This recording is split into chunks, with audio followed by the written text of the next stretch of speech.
Hey stop, tu roules sur le boulevard BD, cet album est fait pour toi, Robbie.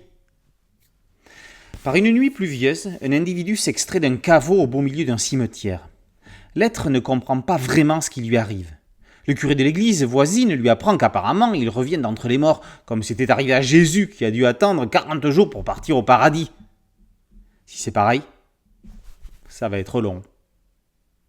Robbie, c'est son nom, va essayer de retourner attendre dans sa tombe. Mais le cimetière est profané. C'est dans une sépulture grillagée qu'il va rencontrer Carrie, une jeune fille gothique qui va l'accompagner dans ce monde où il se trouve comme un chien dans un jeu de quilles.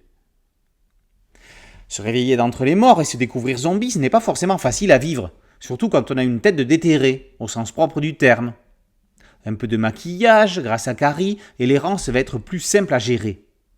Robbie souhaite retrouver sa famille et découvrir comment il est mort. Ça lui permettrait de libérer son âme.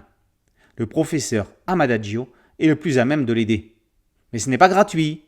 C'est un peu Halloween à l'envers. Ça va coûter bonbon. Olivier Bruno écrit pour Émilie Gleason une aventure iconoclaste. On connaissait la série Mort et déterré des Québécois Julien Boisvert et Pascal Colpron qui traitaient du sujet dans un classicisme franco-belge. Voici Robbie, une histoire décalée, drôle et acide. Les auteurs y font appel à quelques classiques du cinéma fantastique.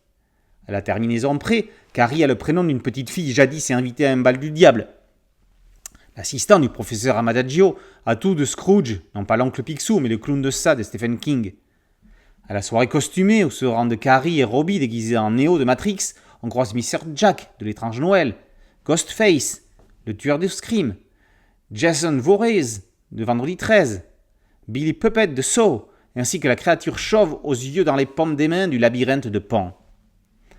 N'allez pas croire par là que l'album est horrifique. C'est presque un désamorçage de toutes ces horreurs qu'on assiste ici. L'histoire est pleine d'espoir et l'on peut compter sur des personnages adorables comme le papa de Carrie. Idéal à lire en période d'Halloween, mais fonctionnant toute l'année, Robbie est un récit optimiste, dédramatisant la mort et porté par le graphisme underground et jeté d'une Émilie Gleason en pleine ascension, une autrice à suivre de près. Robbie, par Bruno et Gleason, est paru chez Virage Graphique. Boulevard BD, c'est un site dédié, un podcast audio et une chaîne YouTube. Merci de liker, de partager et de vous abonner. A très bientôt sur Boulevard BD. Ciao.